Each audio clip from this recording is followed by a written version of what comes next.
चलो देखो, सबको बोर्ड दिख रहा ना?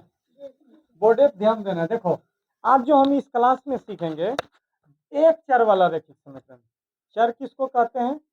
नॉर्मली समझो, इस चैप्टर में हम चर और अचर के बारे में पढ़ेंगे। समझ गया? चर किसको कहते हैं? जिसका मान बदलता है। क्यों बदलता है भाई? एक्स का मान कभी एक भी हो सकता है, कभी दो भी हो सकता है, कभी तीन भी हो सकता है। इतना याद रखना है। यानी कहने का मतलब है चर का मान क्या होता है?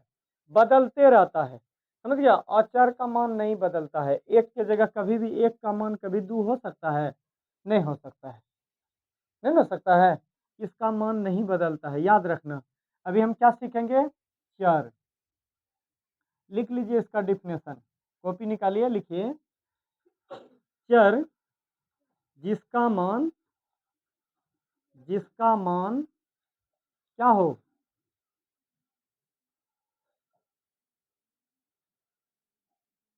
बदलते रहता है, उसे क्या कहेंगे? उसे चर कहेंगे। जिसका मान बदले तो उसको चर। अचर किसको कहेंगे? होता क्या है अब बताइए?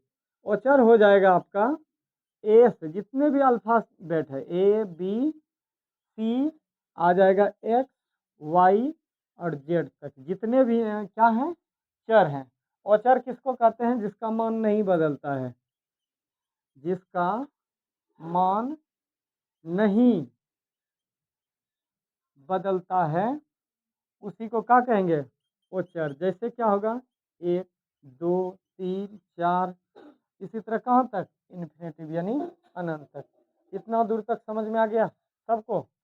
एकदम फटाफट उतारिए अब। चलो देखो, अब क्या हम इसमें सीखने वाले हैं? अचर तो समझ गया। अचर क्या होता है? एक से लेकर के कहाँ तक चल जाए? अनंत तक, तो वो अचर कहलाता है। क्या कहलाता है? अचर क्या कहलाता है? जो भी अल्फाबेट है, यानी A B C D E F जितना हो जेड तक, सभी क्या है? चर है। अब देखो, अब हम एक बात याद रखना है। क्या बात जानती है? अब जब भी जोड़ बनाएंगे, घटा बनाएंगे, गुना बनाएंगे, चर के साथ ही चर जुड़ता है, अचर के साथ अचर जुड़ता है। इतना याद रहेगा ना? क्या जोड़ेंगे? चर के साथ ही चर जोड़ना है, अचर के साथ ही अचर जोड़ना है। तब इसमें यही नियम सिर्फ लागू करेंगे और दूसरे लागू नहीं करेंगे। क्या करेंगे? चर के साथ चर जोड़िए और अचर के साथ अचर जोड़िए। बस इतने सा दिमाग में रहेगी, अपने बनने लगेगा। जैसे एग्जाम्पल के तौर पे एक सवाल हम देते हैं, जैसे कि एक्स। और दूसरी बात, अब हम इसमें सीखने वाले हैं, समझ गए चर और अचर के बारे में। अब सीखेंगे समीकरण किसको कहते हैं, एक रेखिक किसको कहते हैं। रेखिक के बारे में समझ लीजिए। रेखिक जिसका घात, रेखिक मतलब क्या होता है? जिसका घात घात क्या हो? एक हो। क्या हो? एक। ये देखिए, ये एक्स, ये एक के गो घात है, इस पर पावर एक है ना, इसको बोलेंगे रेखिक। समझ गया? और समीकरण जैसे बोल दें, तो समीकरण जब बोलेंगे तो दो पक्ष आ जाता है समीकरण में। क्या आ जाता है? दो पक्ष। समीकरण में कितना पक्ष आ जाएगा? एक हो जाएगा LHS, एक हो जाएगा RHS। LHS मतलब लेफ्ट हैंड साइड, RHS मतलब राइट हैंड साइड। मतलब दोनों तरफ बराबर बीच में आ जाए, दो तरफ हो। क्या तरफ हो? दो तरफ। तो ये बोलिए, समीकरण भी समझ में आ गया, रेखिक भी समझ में आ गई ना? अब सवाल पे आते हैं, एक एक करके सवाल समझाएं। अब ध्यान से देखना, इसको मिटा दें, बोलो अब। चलिए, इसे एगो सवाल रहेगा तुम लोग के पास। क्या सवाल? x प्लस दो बराबर तीन। अभी जानेंगे क्या है, पहले ही जानना है ना। सबसे पहले चर पे देखेंगे कोई पावर है नहीं, तो समझ गए ये क्या है? रेखिक। और ये ध्यान देंगे, बराबर के दो तरफ है, दोनों तरफ है, तो मतलब ये हो गया क्या? समीकरण। दो चीज समझ में आया? अब चलिए, हम क्या बताए थे, अप्लाई कीजिएगा ध्यान से। हम बोले थे चर चरे से जोड़ना है।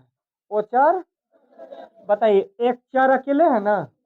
वो चर कै गो है? यहाँ भी है और यहाँ भी है।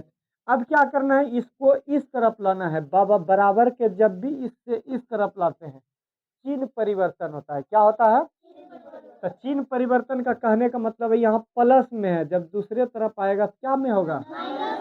तो x बराबर 3, इसको इधर लाए तो x बराबर क्या हुआ?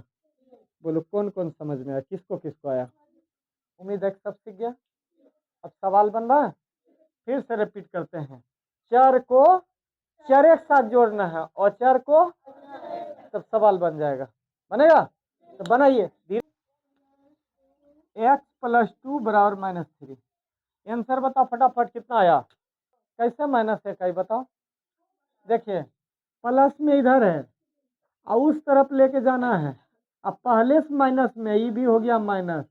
और जब एक जात रहे तो क्या होता है रे? एक जैसा में जुटता है ना, तो यही ना सीखा है। 5 नहीं -5 बोलना है। अब बताइए, एक को इधर लाएंगे और इसको इधर लाएंगे कि नहीं? बताओ जल्दी। x ये प्लस में इधर आया तो क्या हुआ? माइनस में 2x। अब इधर एक है, इसको इधर लेकर आएंगे, प्लस है तो इधर हुआ तो ये दोनों घटा तो -1x, इधर भी दोनों घटा तो 0। तो x बराबर क्या हुआ?